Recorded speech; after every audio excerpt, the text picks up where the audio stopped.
All right, welcome everybody to, what's our title, Mike?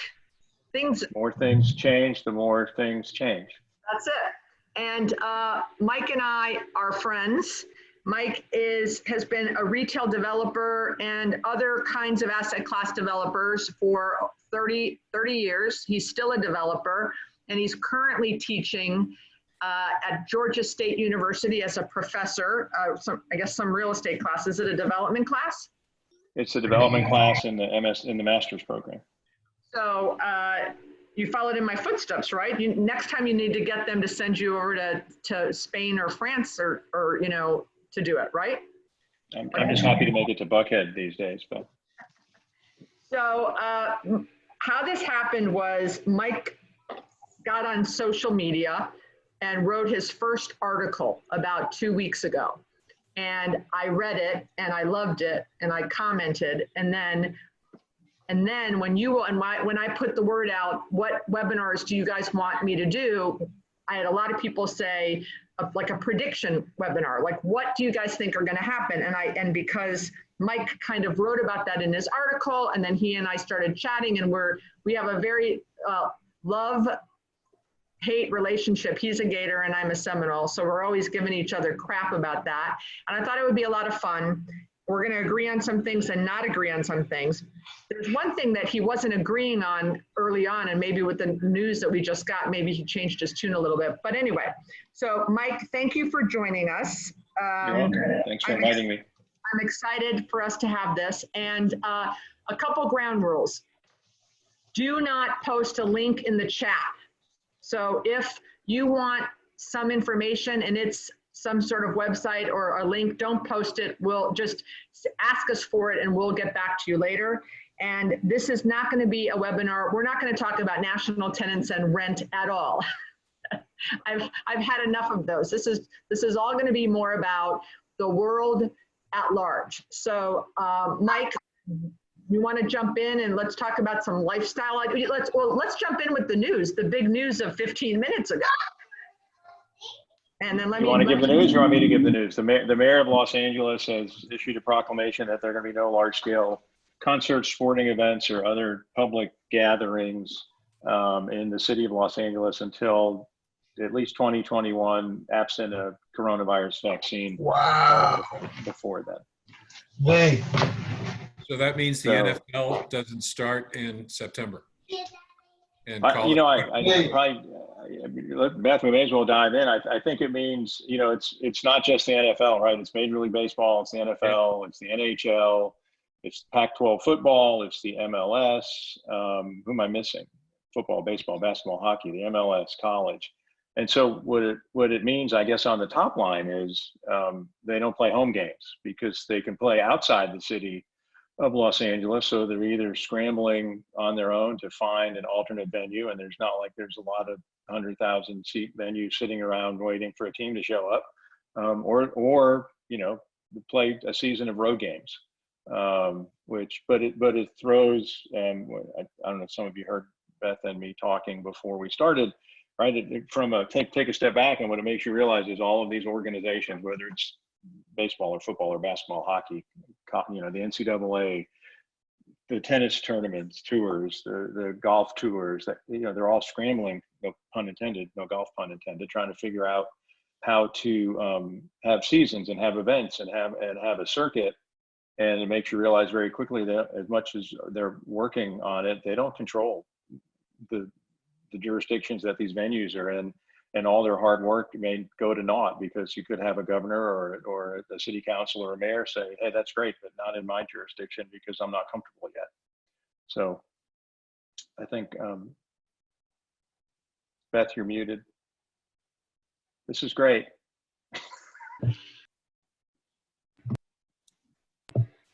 You think I figured this out.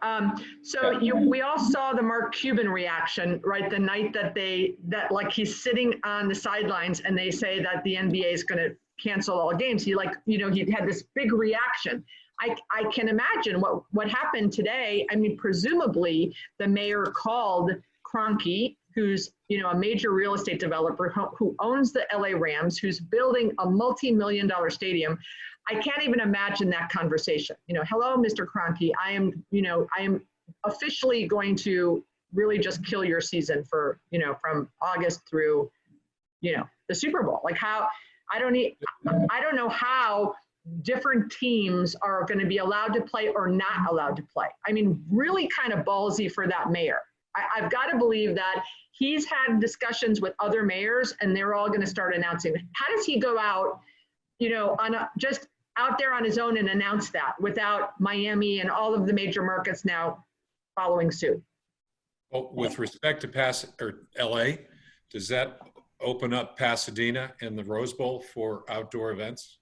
Probably. I mean, I think his jurisdiction's only over the city of LA. So unless LA County kind of joins hands with him, whatever arenas or stadiums are outside of LA city limits are available, would not impact. I was thinking, why would the mayor of LA do this? And the only thing I could think of was California was so out front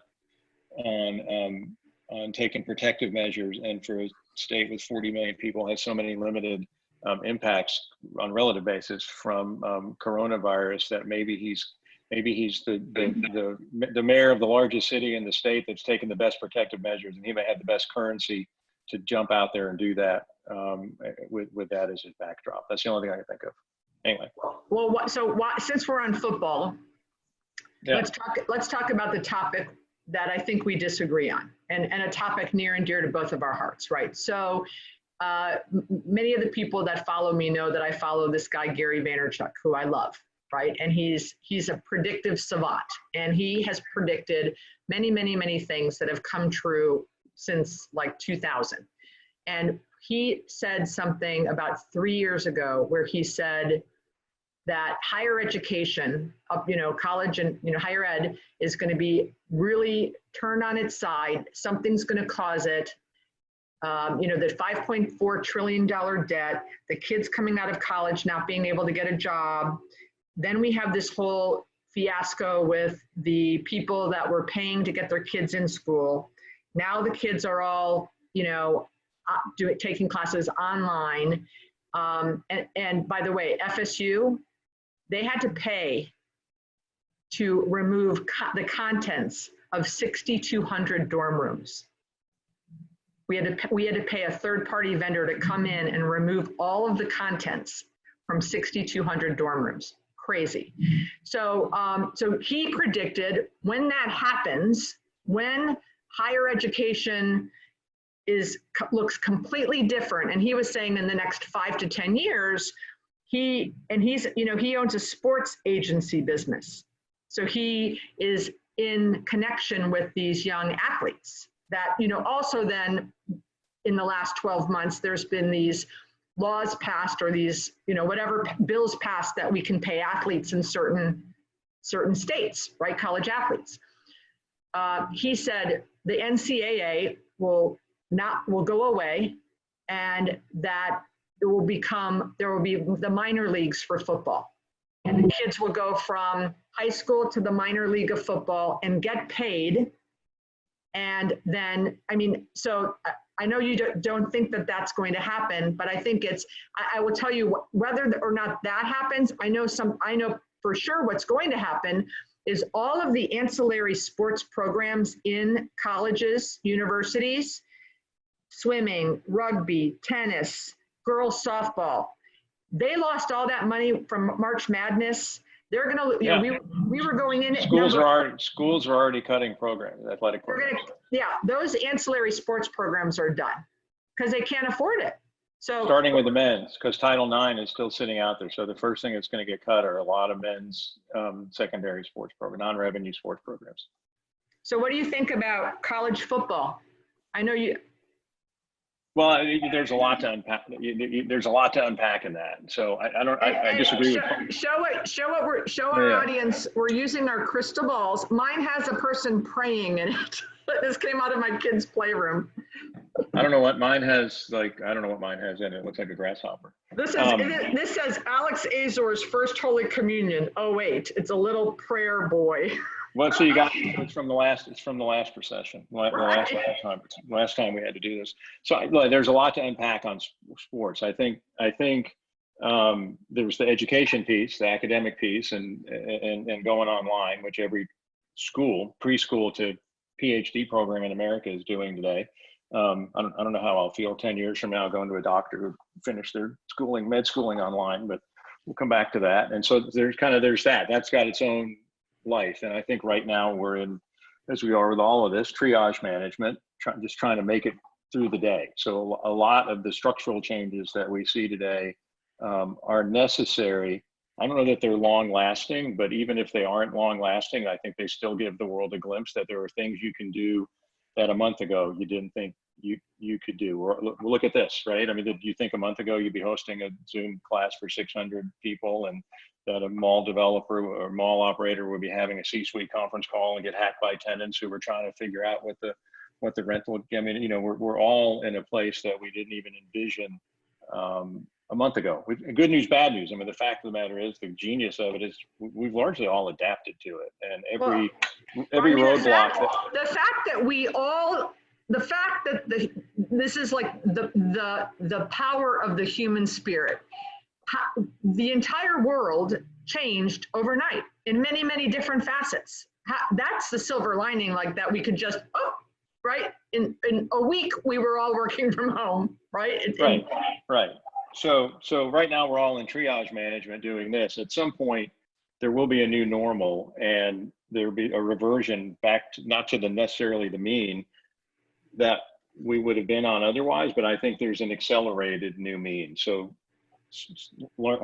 higher and mid-level learning going virtual is not going to go away after this. Let me ask you this as a professor: do you like teaching online, or do you prefer teaching in the classroom?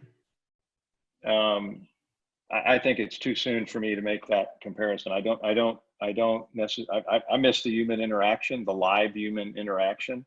Right.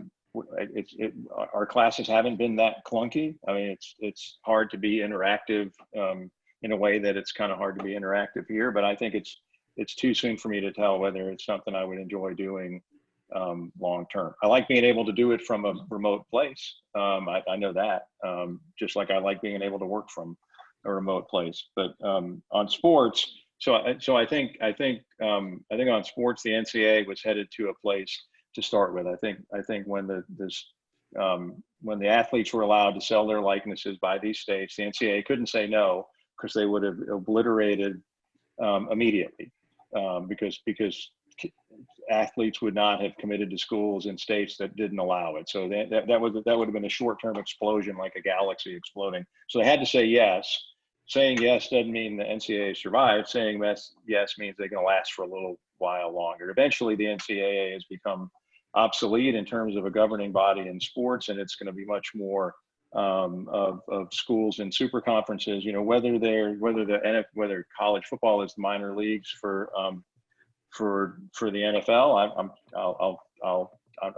I don't have an opinion strong enough to disagree with your buddy Gary, but I think all of this is going to accelerate where sports was going anyway, and that is to have college sports be effectively kind of a quasi semi-pro league, which it really is now, right? If you're giving students stipends and you're letting them capitalize on their likeness, you've already kind of breached the divide, like the Olympics did when the Olympics allowed the dream team and other teams to play. It's no longer an amateur basketball tournament at the Olympics, and I think that's where the NCAA heads. I think the kind of the bigger issue that is, you know, kind of driven by coronavirus to the extent there is what does that stadium look like? Right. What you know?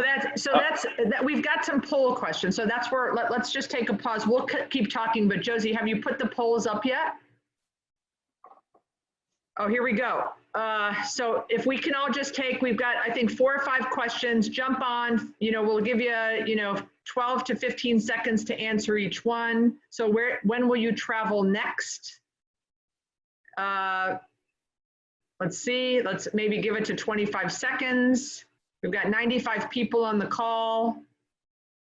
Keep voting, keep voting. Mike, can you see this on your screen? What am I looking for? A poll that just jumped out. Maybe you can't see it. Maybe only I can see. I voted, but I can't see results. Okay, so the results are for 70, it's 55% will travel in 3 months before a vaccine, 28% after a vaccine, and 16% immediately. Okay, so people will, so it looks, we can go to the next question. So the majority of the participants on the call will travel in 3 months, and before a vaccine. My next question was, will you go work out in a large gym? So we'll give that. By the way, in the chat, Mike, someone said that the New Orleans mayor announced no outdoor festivals till 2021. So here we go, right? Well, apparently he learned from Mardi Gras, or she. Right.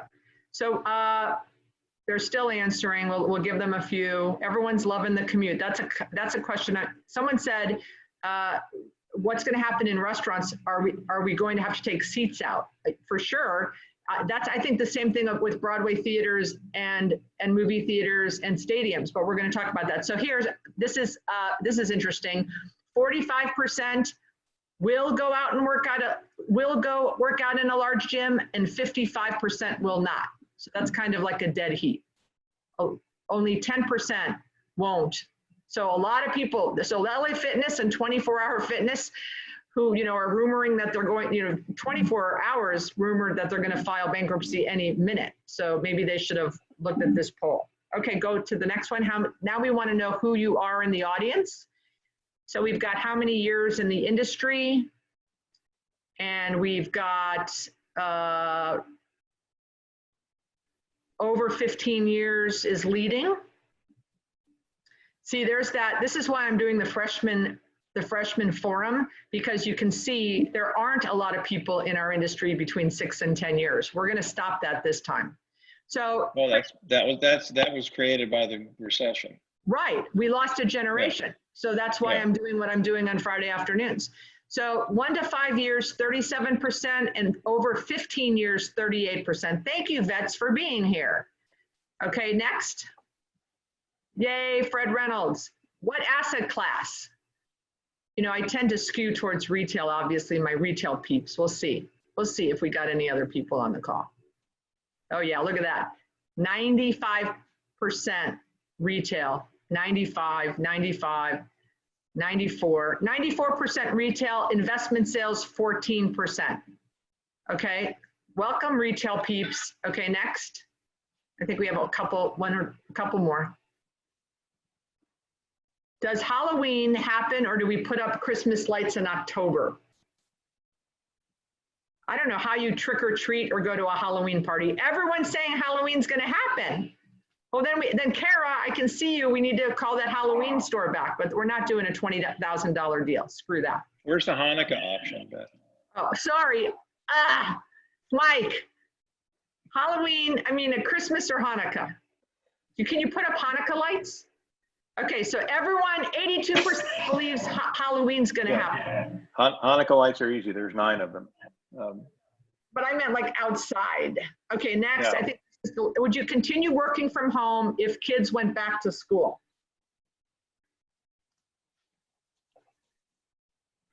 Mickey Marafino already put Christmas lights up. They're putting them up in October. Would you continue working from home if kids go back to school? This looks like it's going to be a dead heat.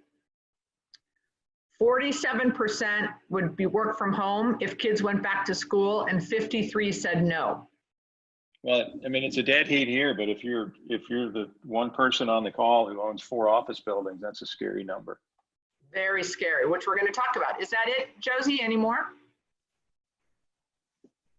No, that's it.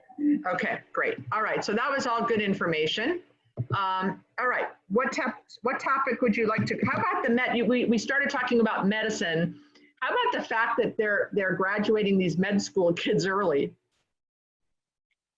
I don't honestly know enough about med school to know what it means. I would guess if you're a 4th year med student and it's already April, you're probably got most of what you're going to get out of med school, and you're looking for a residency. I mean, but I don't really know what that even means.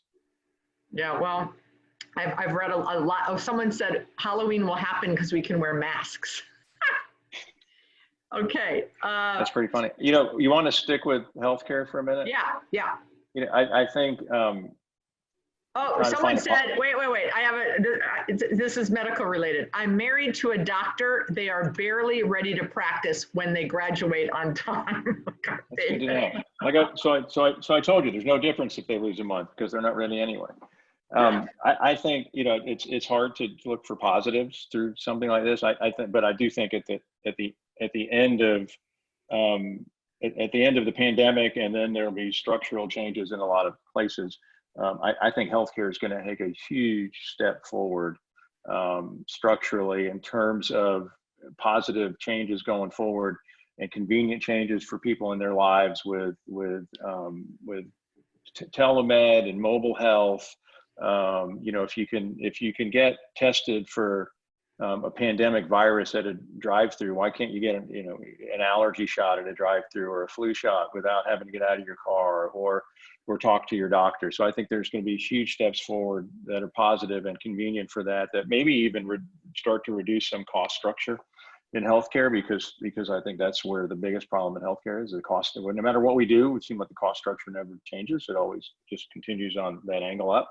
And then also, I think in terms of approving drugs, I read this morning, Johnson, I meant to say the article, Beth, I read this morning, Johnson & Johnson announced today, so what is today, April 16th, that they expect approval for a coronavirus vaccine in September, is what their prediction was, and then, which may take LA off the table for the earlier comment, and they are prepared to, they said, to produce 600 to 800 million doses of the vaccine in January, by the beginning of 2021, if they get approved in September. The point being, I think this has made us all realize to some extent that there's good reasons for delays in drug approval, and then there's red tape because of politics, and we have to get to the place where the red tape because of politics comes out of all this, and it gets back to policy and not politics on drug approval, things like drug approval. So I think we're going to see some big steps forward in all of that benefit all of our lives. I think that's my prediction. You can write that down. Okay, we did, and I believe in that 100%. And then how that goes to real estate is like, I'm thinking I have, MD now or these urgent care clinics, and I'm wondering if, maybe they take the branch bank sites, right, in the future. So my head's going to, there's opportunities there. Someone wrote, which I loved, after 9/11, firemen were the heroes, and this is now it's going to be healthcare. Healthcare workers are going to be the heroes. I love that. Yeah, that was awesome.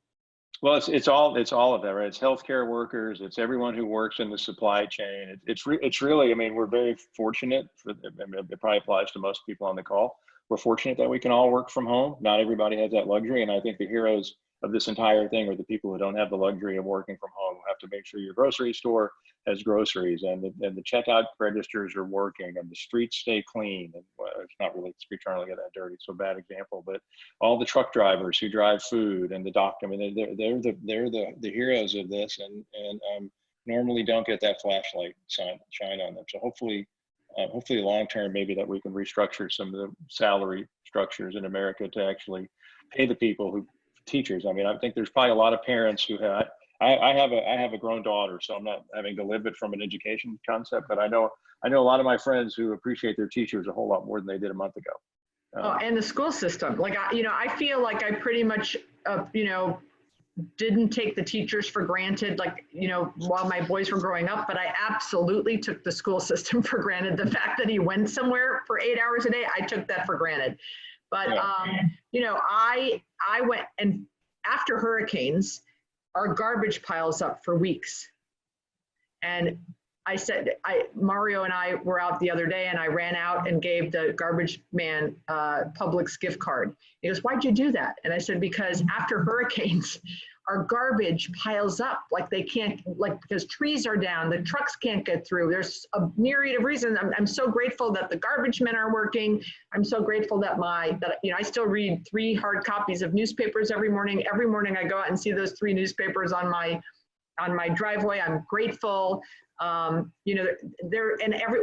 I go to Publix, I pretty much have Publix delivered by shipped now, but I'm always, thank you for working. Thank you for working.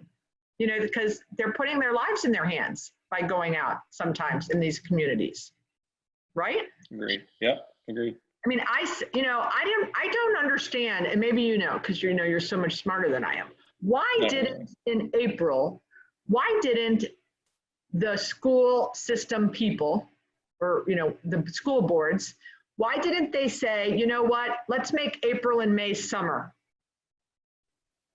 Why didn't they do that? And then the moms and the dads who have had to deal with, working from home and helping their kids, which the added stress and pressure.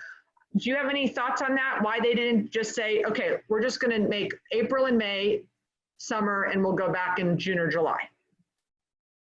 I think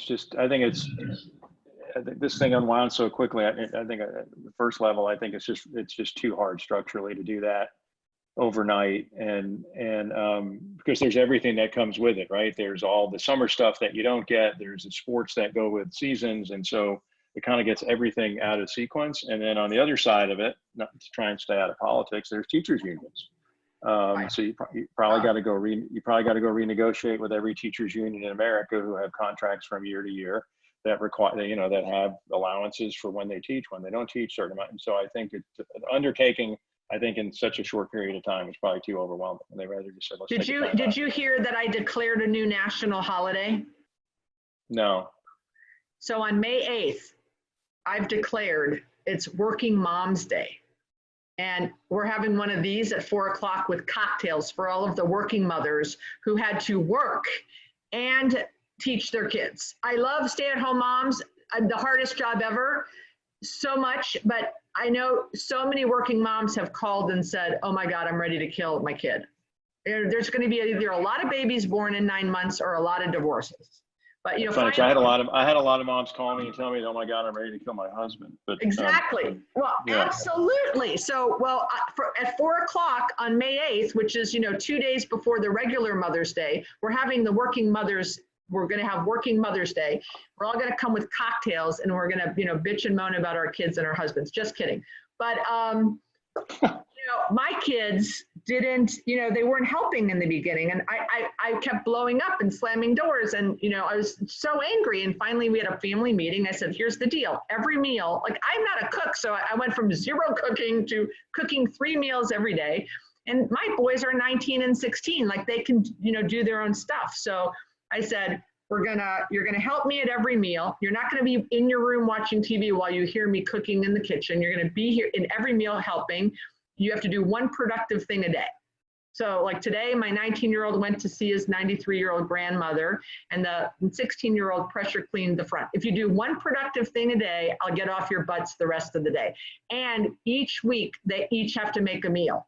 Like, I'll help them as an advisor, but they have to decide what they want to cook. They got to, make it, figure out what we need from the grocery store, because it was driving me crazy, the lack of productivity in this house with those two.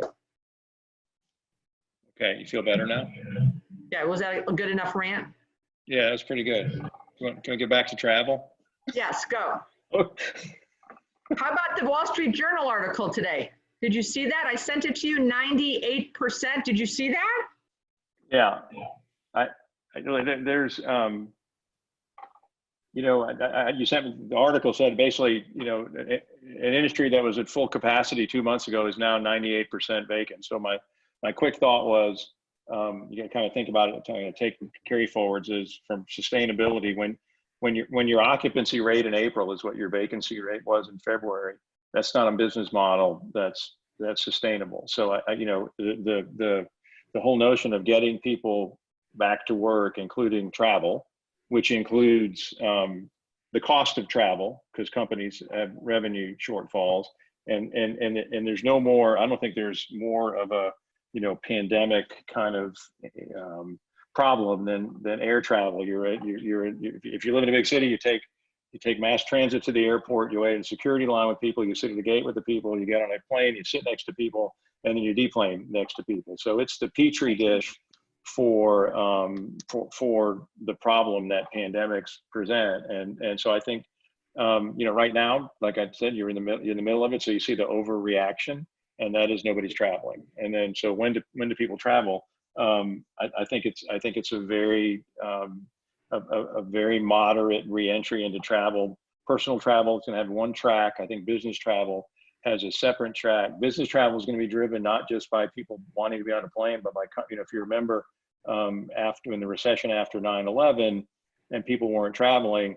A lot of people weren't traveling after 9/11, not because it wasn't safe to travel, but because their companies had lost so much top line revenue that's where earnings get managed after all this is done, because you can't manage the revenue side. You have people have to come in your store, so you manage the expense side. And so business travel is a function of two things. One, it's a function of you got to be comfortable getting on a plane, but you also have to have companies that are ready to cut checks loose for their employees to travel for business again. So there's kind of and I have a third thing. There's a multi-step reentry that happens. But I have a third thing with that. What's that? Are companies going to be concerned about asking their employees to travel for business because of what if they get sick and they were asked to go on a trip? Get sick how? Like get sick from what? I think in retail you're going to see, since there's 98% retail, I think you're going to see a lot more local, regional real estate managers versus one person handling the whole country. Or if there's one person handling the whole country or two people handling the whole country, I think there will be more brokers. So maybe that helps the tenant rep side of things, because I think that it's going to take a while for the public company to put people on planes to travel. I do. Why? Do they value their employees more than private companies do? I think they're worried about liability more than private companies are. I think maybe there we disagree. I think after 9/11, the issue was air safety. It wasn't human health, so it's different, and it's always a little more unnerving when it's human health. But I think we tend, and you use 9/11 as an example, right? We tend to, the U.S. is great at solving the most immediate problem in hindsight. After 9/11, I've said this in my article, somebody gets on a plane, tries to blow up a plane with their shoe, and a decade later, 20 million people a month are taking their shoes off or paying for special access on planes because we're still checking shoes. So I think, I think we're going to focus on coronavirus, and there'll either be a vaccine or there won't, but there's all other kinds of infectious risk on planes and in hotels, and we haven't thought about it. So the question that I have is, once we solve a coronavirus vaccine, say Johnson & Johnson's right, and a vaccine gets approved in September, what's the ripple effect from coronavirus into the everyday lives, not for fear of coronavirus, but for fear of there being this other thing out there that we can't see, that's this, when you look at all the other recessions, and they had triggers that you could see. It was either I'm too old to tell you how many recessions I've been through, but starting with the oil embargo, and then interest rates, and then the busting of the first internet bubble, and then you go every 10 or 12 years, and people think recessions happen naturally. They don't really happen naturally. Usually they happen by human decision. Here, I guess you can argue that it's happened by human decision as a reaction to a virus, but are we going to react differently this time, or just go back to the way things were in some things? I mean, our airport's going to have temperature sensors like the Vegas casinos do now, or do they pull out the middle seat? I don't think the airline model is robust enough to operate in the way which we need it and want it to operate, for them to pull a third of seats out of of a plane. So there's probably going to have to be another answer for us to have a vibrant airline industry, or we're going to have some public-private airline industry that the government subsidizes to make up for it. So I think coronavirus gets all the attention, but there's all this other stuff that lurks out there that I think people may now start to pay attention to, like they didn't, or as a friend of mine said the other day, when's the next time you're going to go stick your finger in a bowling ball? Which I can't tell you the last time I stuck my finger in a bowling ball, but it makes a good point, right? When you feel like I could have phrased it differently, but you told me this was a PG audience. But you know, or you know, get in a hot tub. And when you go skiing, everybody wants to go in the hot tub after they ski. You're going to get in that hot tub now. So I think it would be I think that's the long-lasting effect of this. The immediate reaction is going to be swift and extreme, and that's 98% of people not traveling. That's not forever. Well, I'm just wondering what's going to happen when the employee says, I don't really want to travel, and then the employer says, okay, you're fired, and then there's a lawsuit. But we won't get, but someone just said, I would love to know, Paul Richard, if you are with a public company or not. His company now requires a release to be signed by any client I show space to. So I want to know, Paul, if you are with a public company or a private company, and are you in retail or are you in office and industrial? Because that is shocking to me, Mike, shocking. What do you think? You mean if you're going to go show space to a tenant, the tenant's got to sign a release in case there's some contagion in the space? Yeah. He's with a private company and he's retail and investments. Oh yeah. Okay, so like I said, I think in the short term we overcorrect. I think in the long term it's probably right. I think in the long term it's probably unenforceable, and it's going to make whoever does that not be competitive with the marketplace. I agree. So sensors, we started talking about sensors. So you know, Disney, I've heard, is literally installing sensors right now. As have the hotels in Vegas, even though they're not really open. When is I mean, I can't even imagine Vegas reopening. I mean, obviously it will, but it'd be a blessing to all of us. What a cesspool of that Vegas and sleepaway camps. Both of them are cesspools. Oh, Disney laid off 44,000 people. Oh, someone said they're heartbroken about Recon. I don't think Recon happens this year, do you? I don't know. I can't believe Orlando or New York is going to happen, but Vegas, I mean, ICSC keeps saying that Orlando for Florida and New York is going to happen. I mean, I hope they get those hospital beds out of the Javits Center before we all show up. Yeah, well, yeah, I don't know if you saw, but you know, I saw a great photo. It's not a great photo. It's a very stirring photo today, taken from Vegas, where there are homeless people living in a big parking lot in tents in the shadow of the hotels that have tens of thousands of empty hotel rooms. Yeah, it was heartbreaking.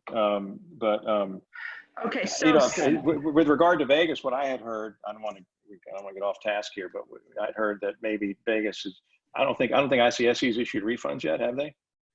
No, they're telling, what I've heard is they're telling people when you call, and if someone knows something different, put it in the chat, that if you signed up for registration, whether it's booth or whatever, that they're giving you a credit to the next show. I mean, that's not going to fly if this keeps going on. People are going to want their money back. Yeah, ULI issued refunds immediately for the spring meeting, which was 2 days before Vegas started. But I think Vegas is still holding out hope that they can have a show later this year. And I think what we're going to find out is, you know, the whole ICSC is a whole separate topic as an organization. But I think what we're going to find out is that it's nice to see everyone, and you can go to some good parties, but that Vegas is not really a necessary evil anymore in our business. We're very specialized. There's extraordinary ways to communicate. If you're a retailer sitting in Davie, Florida, where Beth is, and I'm a landlord in Atlanta, and we want to negotiate something, this is fine. You can get things done very easily this way. So Yeah, a lot So of, I know people that are setting up Vegas Recon, Zoom calls like now, like the week of Vegas. So Yeah. I thought that was So- creative. So Someone said, the other thing that ICSE should do when they have the time to do it is that they should take this time and revamp the entire damn conference approach. They've been doing conferences the same way for as long as I've been in the business, which is 30 years. And I keep asking the same question every year when I see the ICSE tech person stumble through. And I say, when are you guys going to have an app like the rest of the world has so that we can use an app and have conferences with an app and know where to go and where the meeting and they're just, I think they need to move forward or the world's going to move on without have you ever attended Shop Talk? No. Phenomenal. I can only handle Vegas once a year and barely. But so it's a phenomenal conference, very forward, like it has an app. I mean, everything, it's just phenomenal. So next year, skip Vegas for ICSE and go to Shop Talk because it's really, really amazing. Amazing. Okay. All right. Taken under advisement. What do you got? What's next on our list? Stadiums. So Broadway, I love Broadway. You're sitting on top of each other in the Broadway theaters. I have to believe that they're going to remove seats or block rows like they do with concerts. And I'm jonesing to go to a concert. I'm supposed to go to the Doobie Brothers in June, and I want to go to that concert. Go. When you say you believe this, do you mean forever? Well, I don't know. Do you think we all get vaccines and then we're fine with arms touching each other and crawling over each other? And I don't know. Look, I think to cut to the quick on a lot of this, I think if we have to live in a society forever that's got to stay 6 feet apart, we better get used to being in an economic collapse. I don't think clearly there's going to be a lot of changes, but I don't think the changes can last forever. I think we adapt to we learn and we get smarter about certain things, but at some point we have to go back to living the social lives that we need and want to live. So maybe maybe that's the health, like they're talking about health passports or something. So if you're healthy, you can go into the Broadway theater and sit next to everyone. Which is every time they say the word Gilead on TV, I think of, that TV show with the red, what is it called? The X-Files? No, someone knows. Who knows what, Handmaid's Tale. Thank you, Chrissy. Handmaid's Tale. Every time they say Gilead, I like, you got to watch The Handmaid's Tale. I think probably during the pandemic, health passports make sense, particularly for healthcare folks to get in and out of hospitals, but I don't like them long term. I think, and I don't think as a society we would tolerate them long term. I think there's a lot of privacy issues that we don't want to give up that. I don't think we want to give up that much privacy. It's fine to take off your shoes going on a plane, but I don't think people want to give up and have to publicize their health conditions for a whole bunch of other reasons. Yeah. I agree 100%. Okay, so it's 4:43. Isn't this fun? What if we are only going to do this for another 15 minutes? What else is on the list on your agenda that we should definitely cover? Or people in the chat, does someone have a dying question or a topic you want us to cover? What else is in there? What do we go back to school at all, or not till September or October, August? You talking about back to school? Kids going? No, kids aren't going to go back to school till the fall at the earliest. Okay. Yeah. You can't go back to school in LA. Right. So two things, since it's about 90-something% of retail call, kind of one macro, one micro, kind of on a look forward on the macro piece is given what was happening with retail anyway, right? And in terms of e-commerce and the impact on apparel and so many segments of retail, is this now is this somewhat of a backbreaker for retail and is outside of REITs and large public companies from an investment standpoint? Is retail deinstitutionalized? Does it be because of all the unique challenges that retail presents? and all of the alternative that exists to deliver retail, as we're finding out for groceries and other things, is it at risk of being deinstitutionalized as an asset class? So that's, I know that you said there were some investment sales guys. And my second question would be more on the ground level, literally on the ground level. What physical plant changes happen at shopping centers as a result of this going forward? Not kind of in this overreactive phase where there's nobody in a shopping center except someone to pull up. I went to Sherwin-Williams this morning to pick up paint, and I had to wait outside, and they delivered it to me like I was getting a hamburger. And so we'll get past that, but what does retail look like after that? Those were my two. I do think that talking about retail as an asset class, and we said we weren't going to talk about tenants not paying rent, but if national tenants don't pay rent and they get away with it, and that does not hurt their credit rating, I was on a webinar right before this, and they said, I built a $6 million Ulta store, and they're paying me 60 grand in rent over 4 months that they've been open, or 3 months. And Ulta is saying, I'm not paying rent. So there's going to be a big problem with the classification of retail, and with credit tenants if this continues to happen and these tenants don't pay rent, and that nothing happens to them.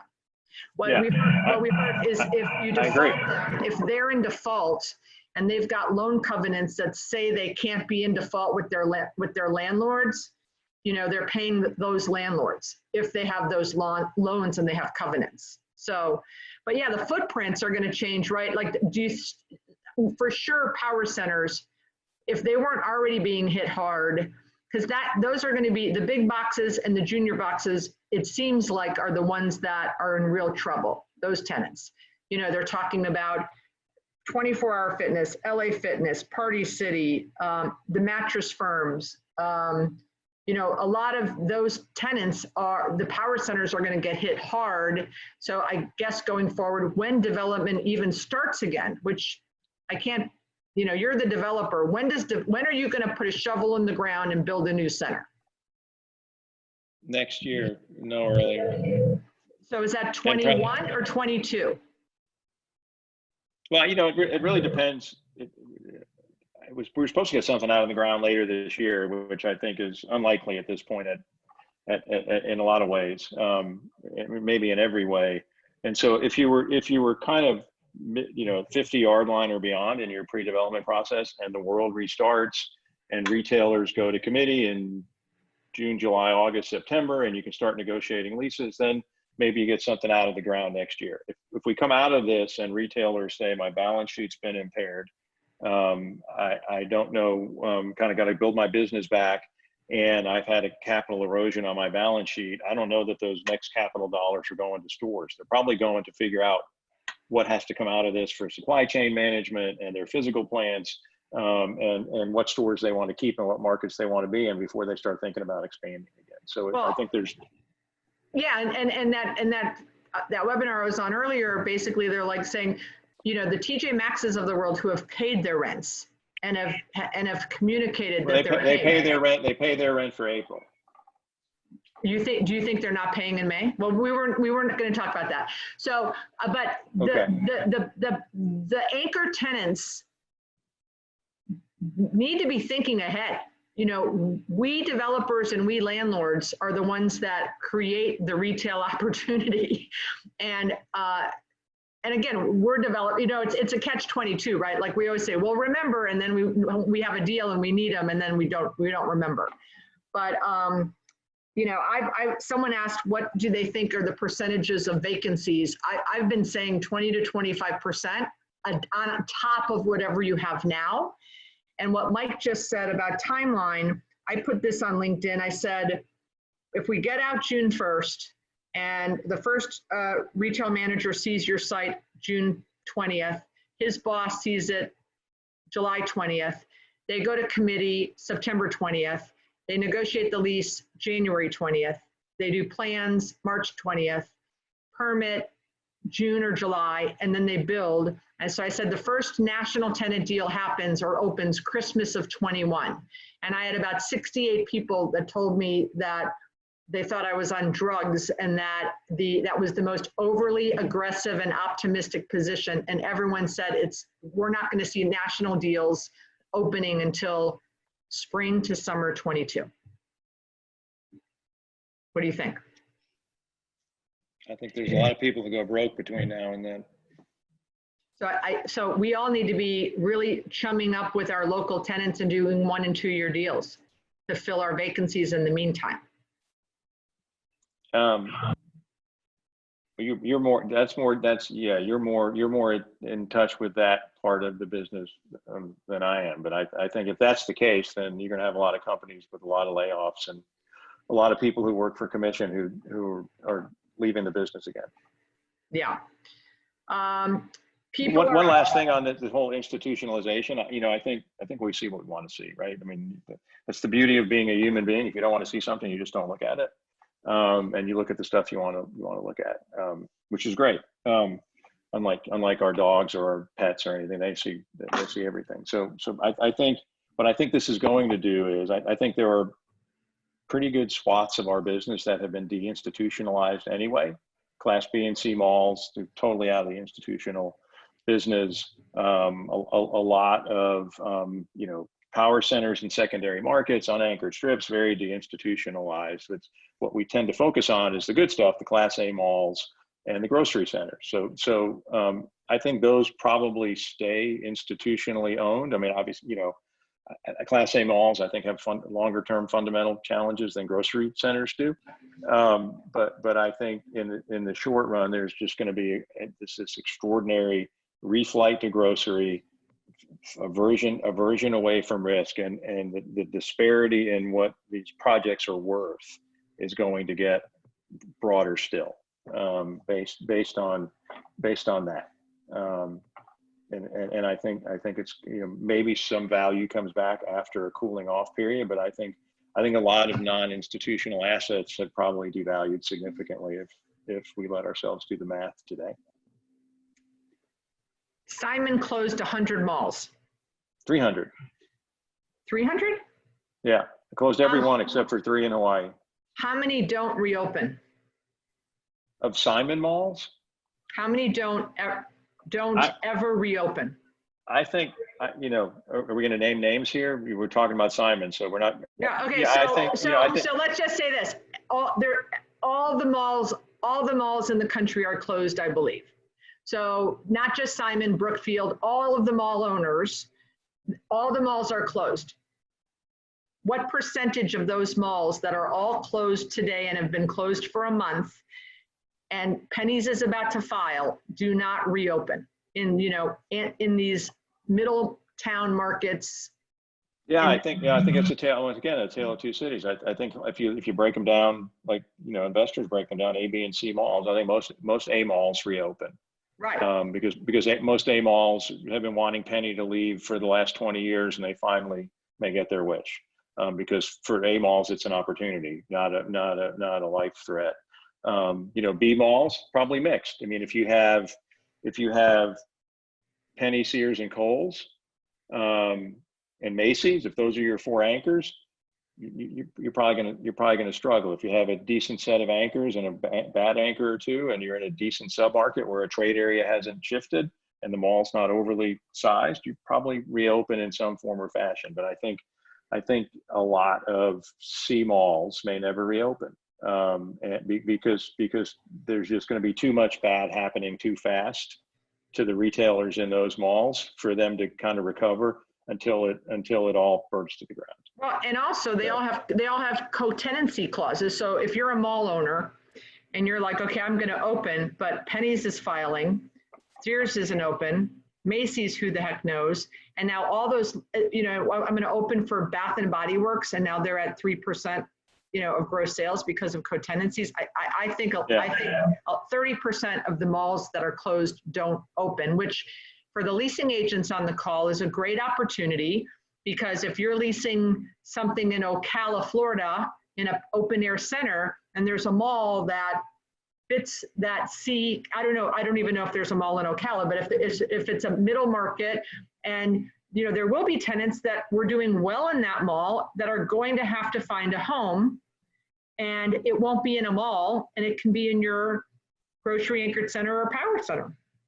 So start getting those mall lists now if you think you have a mall in your market that isn't going to reopen.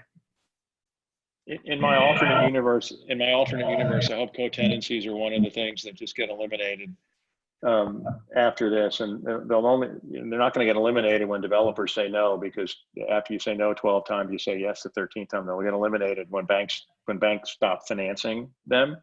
And so maybe one of the good things to come to us after this is banks look at each other after another co-tenancy unwind, like the one in 08, where they had to blend and pretend and extend for 5 or 6 years, that maybe banks stop financing the things. They weren't always what they are. I can't remember for the 38% or whatever it was of the people in the business more than 15 years, co-tenancy started out as kind of this harmless thing where you just kind of ensured that maybe the center was partially full and it wasn't a ghost town. And then retailers overexpanded, last decade, and then the world fell apart. And all of a sudden, co-tenancies became another way the developer gave the retailer an insurance policy. The whole idea of them is way beyond what they were originally intended to be.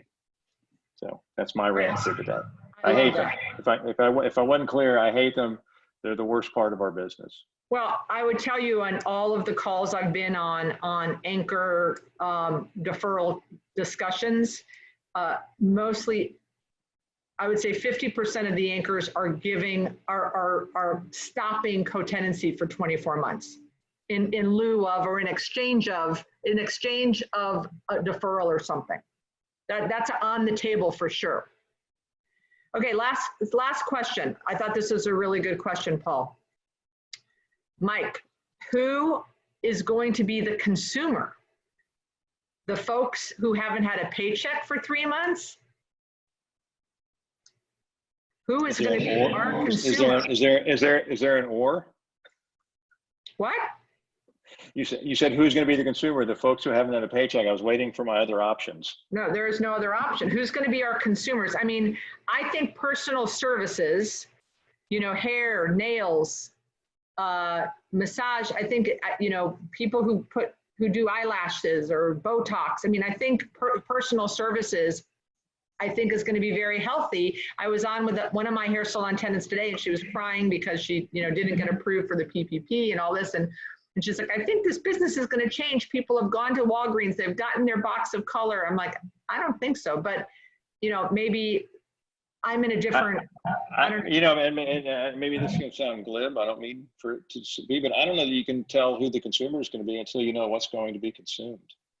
Because I think until you know what's going to be consumed, you don't know who the consumer is. So what is going to be consumed? Is it groceries? I mean, if it's groceries, which of course it will be, and everybody's the consumer, and it's just a matter of how you consume it. Is it high-end personal services? Well, it's not the millennial who's been without a job for 3 or 4 months, who doesn't have a significant bank account, and it's probably not the millennial if their parents have taken a hit, because that's millennials' money. I have one at home, so I can say this. Literally at home now, not normally at home. Their money comes from 2 places, right? It comes from the money they make, and then most millennials are benefited by having parents who've done pretty well. But I think until you know what the consumption is going to be, the consumer won't get figured out. So 50% said they're going to go to large gyms, and 50% said no. Are you surprised by that answer? No. I mean, I maybe kind of in the middle of the pandemic, the 50-50 is a little higher on the go-to side than it would be. But I think, if all the reasons not to go to a large gym didn't keep you away from a large gym or a cruise ship before, it may not keep you away now. I mean, I see plenty of people out and about here in Atlanta. I mean, the streets are quieter, obviously, but there's a lot of people out and about without gloves, without masks. And I think if you're out now without gloves and without masks, why wouldn't you go to a gym later, or a movie theater, or get on a cruise? I don't think you're going to change your behavior after the pandemic when you didn't change it during the pandemic. and I promise this will be the last, but I think, you know, I think sleepaway camps aren't going to happen. I think that in China, I saw a report that the #1 product being sold more now than before are personal cars, that in China, they're not getting into Ubers anymore. And I think this summer, there's going to be a lot of families taking road trips and not getting on airplanes, whatever. And their kids aren't going to sleepaway camps, so they're going to have family trips. And I think that we're going to have— Presuming hotels are open. Or maybe campgrounds, right? I think that you're going to see a resurgence in like RVs or car purchases. I don't know. Well, did you guys love this? Wasn't it, Mike? You're great, Mike. I really, Thank you. You're so funny. Maybe we'll do this again in a few weeks if we're still all home. What do you think? Did you guys love this? My calendar's reasonably open, so unfortunately. So if you see Mike walking down, you know, some ICSC in the future, you can say, I saw you on the webinar. In a little square. And let's show them all our crystal ball again. Remember Hollywood Squares? This is like a big game of Hollywood Squares. Right, or I've seen them when there's just like 9 of them, and I always think about the Brady Bunch. Yeah. Okay, so I just have a couple announcements for you guys 5 years or less. We have the Freshman Forum tomorrow at 4 p.m. So please join us. We've matched 68 mentors with our juniors. That's great. So Good awesome. for you. And then if you want to see what next week's webinars are, I think it's my toughest deal ever. I can't remember, but go to Azor Academy and you'll see the next 3 or 4 weeks of webinars. Mike, thank you so much. You're welcome. Thanks for having me. Really appreciate it. Good luck, everybody. Stay healthy. Stay healthy. Bye-bye.